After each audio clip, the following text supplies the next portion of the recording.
Yeah. Little trio, little Yeah. blues trio. And they have a good trio right now in Atlanta.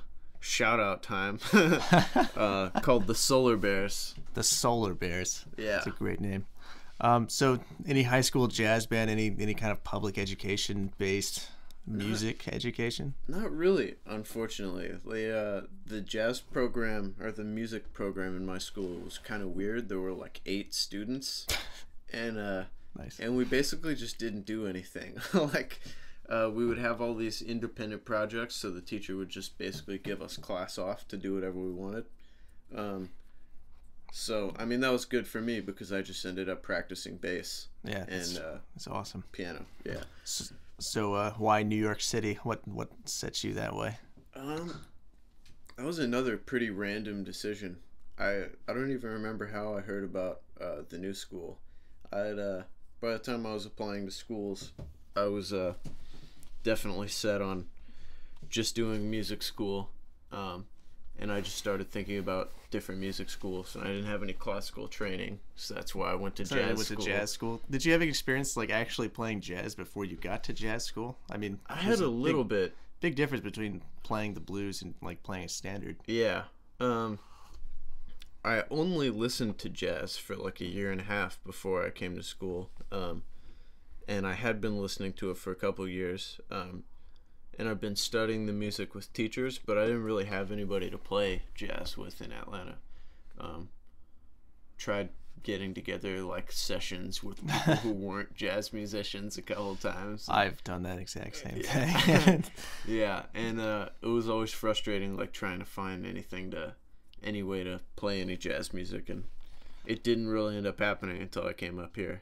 So while in Atlanta playing the blues in the trio, was there some thought in the back of your head, maybe I should have a large ensemble, maybe there should be more people involved? Yeah. Or did that come later after you started school? Somehow I forgot to mention, after a year of being in that blues band, me and the drummer started a ska group with 4 horns. Well, there you go. Which was kind of the basis for the septet, actually. That's awesome. Did you actually write out lines for those horns, or did they figure things out? We would write them and then kind of teach them by ear. We usually wrote things as a group.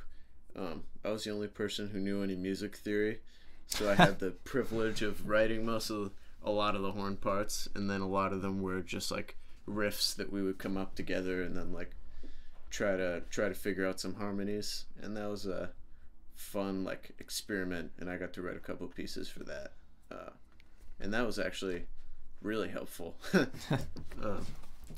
Yeah, that's awesome. Oh, so back to influences though. So Steve Reich and Radiohead within 2 weeks of each other. So your music definitely has a minimalist feel to it. Not to say that it's minimalist by any stretch of the imagination, but how does that impact your music? The minimalism. Minimalism was like an immediately really important and like influential thing for me, because it just solved a lot of the problems that I'd been coming up against compositionally like very easily.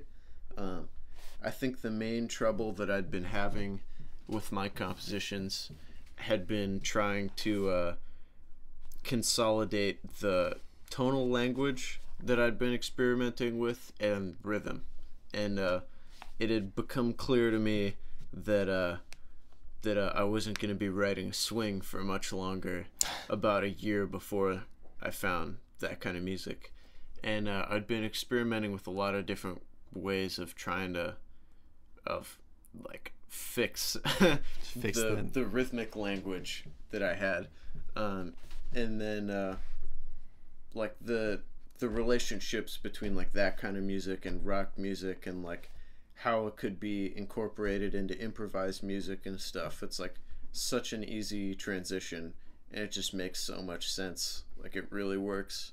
I think like literally I heard music for 18 musicians once, and then it was like, I write differently now. That's awesome. I feel like for me, Philip Glass had the same impact on a lot of the ways that I write. I don't know what it is about minimalist music that just kind of like reaches out and grabs you, especially since it's so much of the same thing. Anyway, any new projects for the future?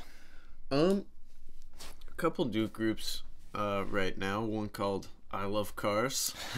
Well, yeah, that's a great name. It's a fun name. How did that name come about? I think Jay Rudolph and Dean Buck came up with that name when they were watching a YouTube video, and there was like somebody's like name that they were posting under was I Love Cars all in one word, and they thought it was hilarious, so we stole it, and yeah, now we've been coming up with other names that sound like I Love Cars, like Isle of Cars and House of Cars. So that group, what's the instrumentation for that group? It's bass, drums, and 2 tenor saxophones. That's awesome. Yeah. Who's writing? What does the sound like? We all kind of write a little bit, and the sound is interesting. That's been like the main challenge has been the instrumentation, since it's clearly kind of a strange instrumentation, and it's got a really open, like spacious feeling, not having any harmonic instruments, and we've just been like working on ways to like keep that openness and make it feel good, but like not have it sound empty. Right.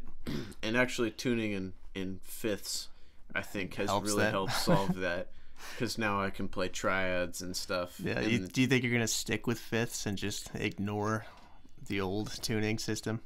right now I'm really seriously considering it. I probably play like 90% of the time now in fifths. Yeah, no, a friend was telling me that you have to have special strings to make that stretch right. I thought that would be the case, and one day I was feeling kind of bold and just decided to try it and see what happens, and my bass hasn't exploded yet. That's So good. we'll see what happens. Maybe it'll explode when we're improvising here in a Yeah. minute. Yeah, I think pretty soon, if I get good enough at the fifths that I can just say I'm doing this from now on, then I'll probably just get it set up that way. Totally. Yeah. Yeah. Anyway, thanks so much for coming on the show. Thank you. Piano Eats, Ben Murphy Bass. Yeah. Oh, also check out his Bandcamp. I'll have a link posted just right down there in the description. Just click it. See you guys. Well, there you have it. A dude who just hangs out and writes music. If you're interested in hearing his large ensemble, you can check out his Bandcamp, or if you want to hear it live, come out to Freddy's Back Room at the end of the month. All right, that's it for this week. Next week we have Jeff Barton. Until then, enjoy the struggle.